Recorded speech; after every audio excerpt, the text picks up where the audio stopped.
Hi, this is Steve here. I want to do a quick follow-up to the talk we had on slavery. I got some feedback about Numbers 31, 17, and 18, where Israeli warriors came back with captive women and children and had the women and the boys killed, and the girls were kept. And the allegation there is that they were kept as sex slaves, which we'll talk about. But then also, why were the women and the boys killed?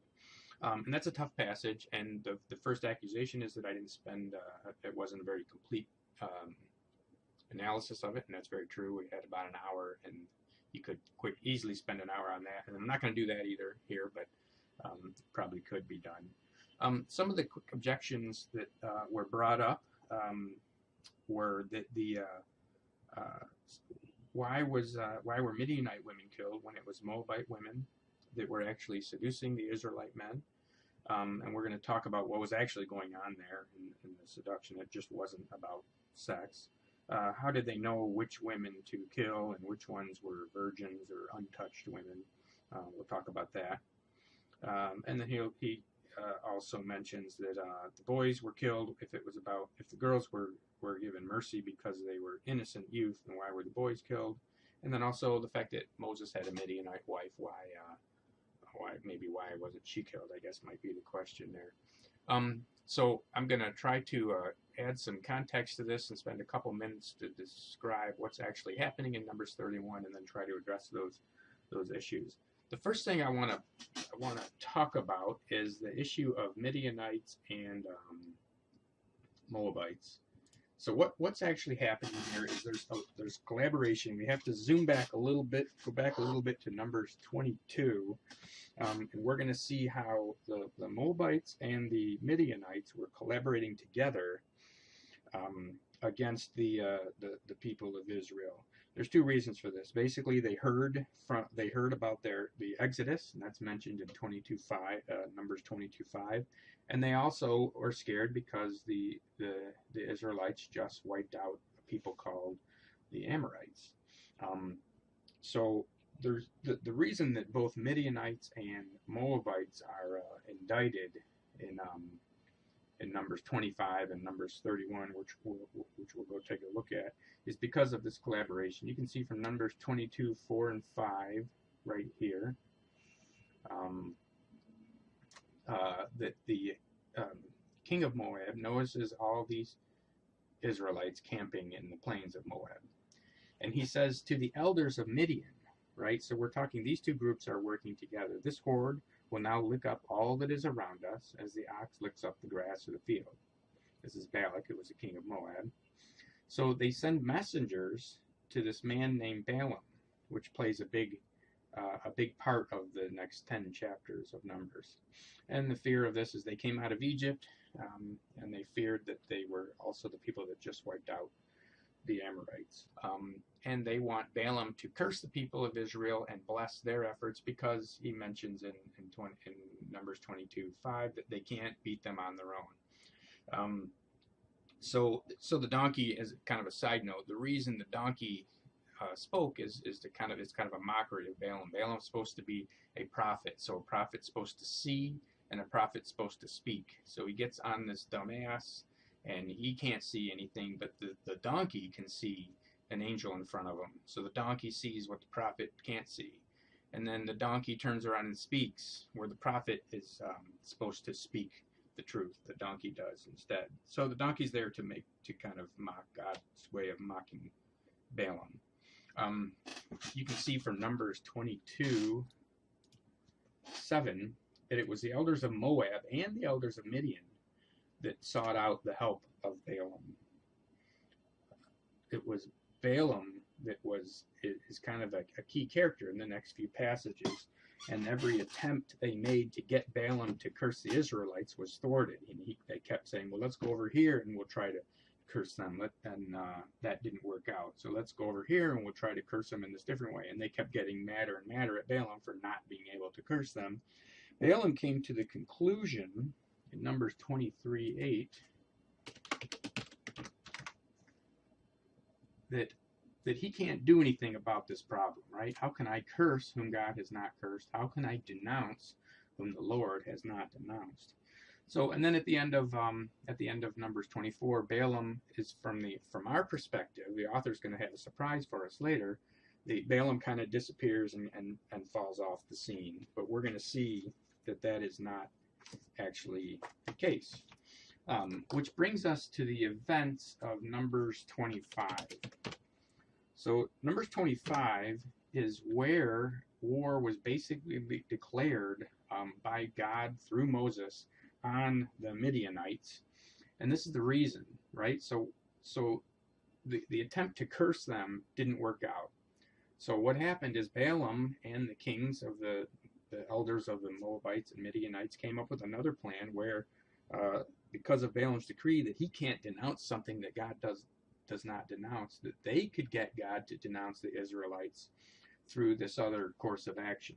So this is the incident at Peor that Moses refers to in Numbers 31 that we're gonna take a look at. So what happened is basically the people began to be with the prostitutes who were women from Moab. And it's not just Moab. We're going to take a look at that. So, and it's not just about them having sex with them. These women invited the people to sacrifices of their gods, and the people, Israelites, ate, and they bowed down to their gods. So what this resulted in is basically turning away from the God who brought them out of Egypt and brought them here, and yoking themselves to Baal.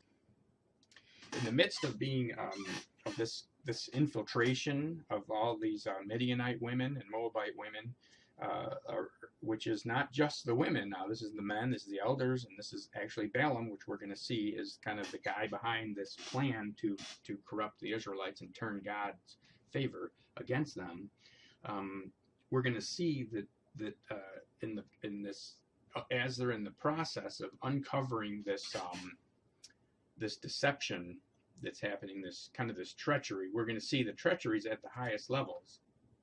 So this in fact made God very angry, and God said to Moses, take all of the chiefs, those that have been involved in this betrayal, and hang them in the sun, and then there's a plague that ends up killing 24,000 people in the middle of everyone's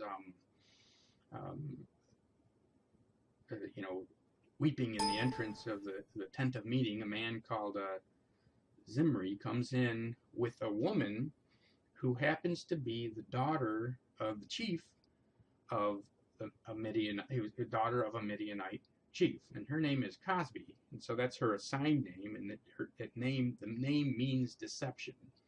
So kind of in a tone-deaf moment in the middle of this unveiling of the treachery that's happening at the people of Israel that are guilty, and the Midianites and the Moabites that are causing it. These two walk in, Zimri and Cozbi, whose main name means deception, walk in, and they get killed immediately. So the infiltration was happening at the highest levels. We can see that in verse 6 here, that one of the people of Israel came and brought a Midianite woman to his family in the sight of Moses, in the sight of the whole congregation and the people of Israel, while they were weeping in the entrance of the tent of meeting. His name, and the name down in verse 15 of chapter 25, the woman's name was Cozbi, the daughter of Zur, who was a tribal head of a father's house in Midian. Right? So the treachery, the deception is happening at the highest level. The people are being betrayed by internally as well as externally. And you think about this in terms of, I don't know, maybe a modern day example would be this whole issue of collaboration with Russians. And this, while the investigation is going on, we find out that Russians are running all the election stations, or a Russian company that is owned by Putin built the the election, the voting machines. So that's kind of what's going on here. And her name that is assigned to her is one that lets us know what that this is a high level treachery that's occurring. It's from that point on that war is declared. Verse 17 of chapter 25, that no more of this. Harass the Midianites and strike them down, for they have harassed you with their wiles. They beguiled you in the matter of Peor, in the matter of Cozbi, the daughter of the chief of Midian, their sister, who was killed on the day of the plague on account of Peor.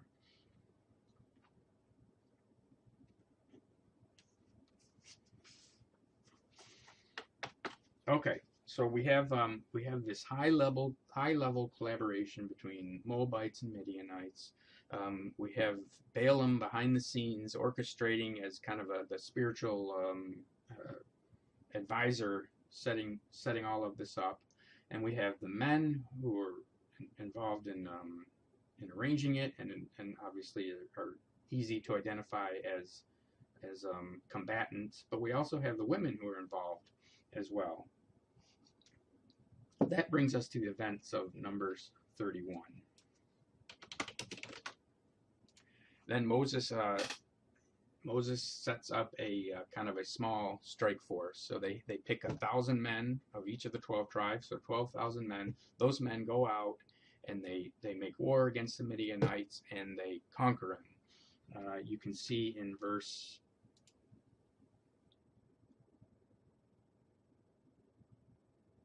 31:8 that they won. They killed the kings of Midian with the rest of their slain, the names of the kings. Now this doesn't mean all the Midianite people. These are the local Midianites, because Midianites appear later in the book of Judges. And they also killed Balaam, so the son of Beor, with the sword. Okay, so now we see Balaam is involved. That's the author's intent, is for Balaam to be kind of a surprise to us. The next surprise is they took the captives, which included all the women and the children, and marched them back, thinking that everyone was going to be happy to see them. But Moses is upset because he says, "Have you let all the women leave? Behold, these, on Balaam's advice, caused the people of Israel to act treacherously against the Lord in the incident of Peor." That's back in Numbers 25. And so the plague came among the congregation. So a plague occurred because of our internal and external treachery that was basically brought about at Balaam's advice. So this is where we get to our issue.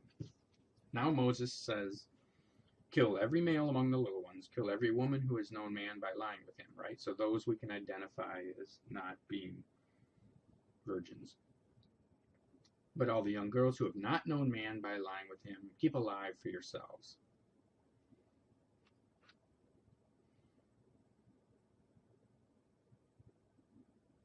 Okay, so this is what's difficult. This is the part that's difficult for us to understand. Let's try to put it in a context that we might be able to understand. We're at war at ISIS with ISIS, but let's change the parameters a little bit and say we're at war not on the other side of the world. They live in the town next door. Okay, so and we send some soldiers over, a small force, and they go over and they kill the people in the town, win the war, but they bring all the women and children back. So what are we going to do with all the women and the children? Now, on top of it, these aren't women that were baking cookies while the men were fighting. So we have this anachronistic view of soldiers and civilians. That's not the case. The women were actually involved. So the women were combatants. So the women were killed. Like we said, well, we could send them to Guantanamo Bay.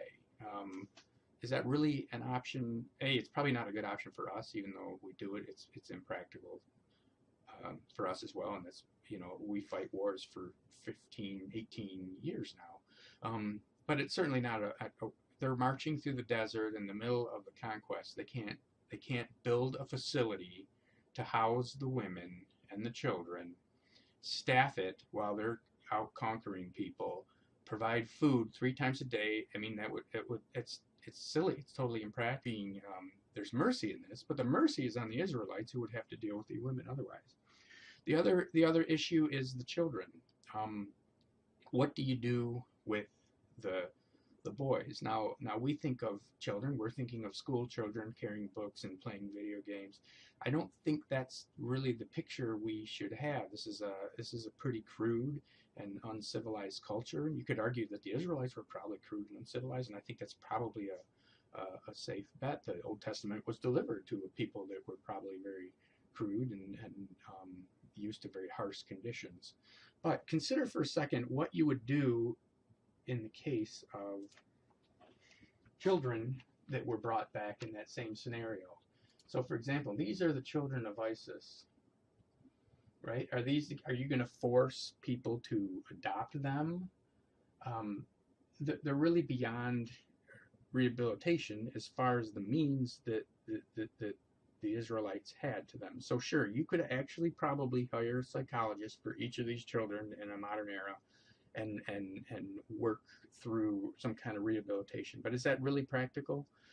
You can't force people to adopt someone that has been trained to kill them, and then everybody sleep with one eye open for the rest of their lives while you're involved in another conquest. You can't really mercifully leave them where they were if they're little children and they can't fend for themselves and they die slowly, or they get enveloped and constitute another enemy, and these are future people you have to conquer again because you let them live.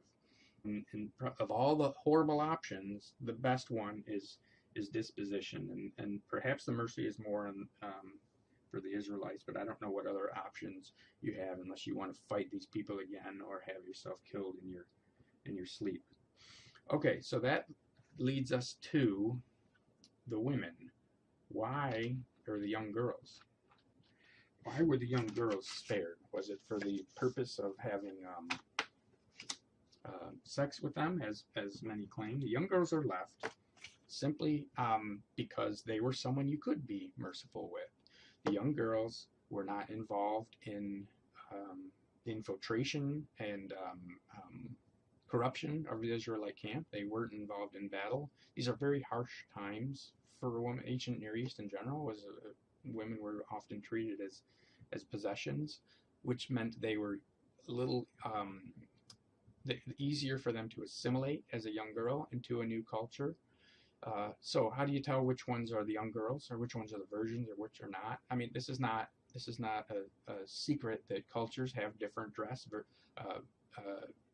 Hindus wear a dot have a red dot on their forehead until they're married. There's different attire that you would wear. For example, Tamar had a certain robe in 2 Samuel 13. There's costume, jewelry, and cosmetics that would indicate you're a temple prostitute or something like that. Virginity was a lineage, bloodline, inheritance issue. So if you were married, there's differences between the way you dress when you're married and when you're a virgin, and that's all this is talking about. It's not talking about any kind of test. So the question, any other kind of test. So the question is, okay, so the young boys are killed and the women were killed because mercy was not really an option without detrimenting the cause of the Israelites, but the young girls could be spared. So what were when it said you could distribute, the young girls could be kept as servants, but they were never kept as sex servants. In fact, Deuteronomy 21, 10 through 14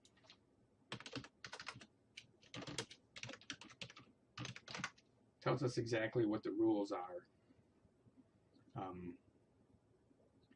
for taking a wife from war captives, right? And you can never take a sex slave from war captives. This is the rule. When you go out to war against your enemies, and the Lord your God gives them into your hand, and you take them captive, and you see among the captives a beautiful woman, and you desire to take her to be your wife, and you bring her home to your house, she shall shave her head and pare her nails, and she shall take off the clothes in which she was captured, and shall remain in your house and lament her father and her mother a full month. Right, so she's being given time to mourn, but also grasp her new situation. After that, you can go into her and be her husband, and she's going to be your wife, not your slave. But if you no longer delight in her, meaning it's not working out, she's not willing to assimilate to your culture, she doesn't want to be one of you, at that point, you have to let her go where she wants. You can't sell her for money, right? You're not going to objectify her. You're not going to sell her as a slave, nor can you treat her as a slave. You've already humiliated her when you killed her family. That's all you can do is let her go. She can either be a wife or she's free to go. So it's very clear that this is not an instance, and the text doesn't give you any indication. It's something, if you see sex slavery in Numbers 31, 17, and 18, it's because you're putting it there. At the questions that came up, just to kind of recap. Aside from Moabite women, it was actually seducing Israelite men.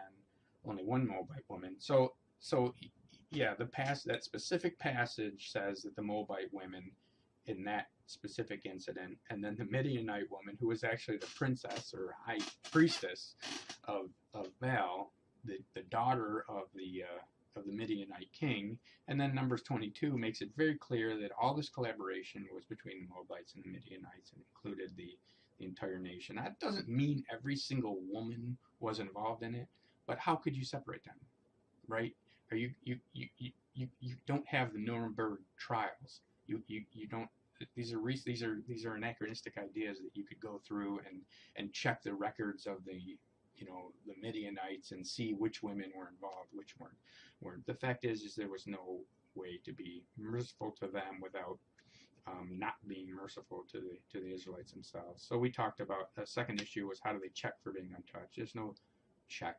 This is a matter of cosmetics, jewelry, attire, and age. There's a woman who's obviously a girl who's obviously prepubescent and not married. Okay. Okay, so the issue of Moses having a Midianite wife is bringing that issue up is kind of telling. So this is not, these people are not being, this isn't genocide. They're not being killed because they're Midianites. This is not a genetic issue. These are based on the morals and actions of these particular people. As I said, other Midianites were left. The idea that Moses' wife was Midianite, if they had that kind of proof, Moses' wife associated with Moses. If they had that kind of proof for any of these other women, then they could have spared them as well. And that's why they spared the young girls. In fact, her associating with Moses, even though she's a Midianite, is proof that that kind of assimilation is possible. So the fact that they're an Abrahamic lineage and Midianites can be good people too, that's really not, this has nothing to do with genetics. And then the last issue was the innocence of youth. Why were all the boys killed? The boys were killed because there is no innocence of youth. These boys were in a culture that was involved in child sacrifices, sexual prostitution as part of cult worship. The boys are soldiers in the making. They weren't going to, they didn't go to school while their parents went off and fought, and they didn't know anything that's going on. I'm not saying they're guilty of these specific incidents. I'm saying that there's really no way to show them anything more merciful than a quick disposition, because it would just come around and haunt you if you did, or it would take up your entire resources to build a jail and staff it and provide food for children that want to kill you for the rest of your life. So I think that kind of covers it. Hopefully I didn't miss any of the points that were raised, and I appreciate you taking time to listen. Thank you.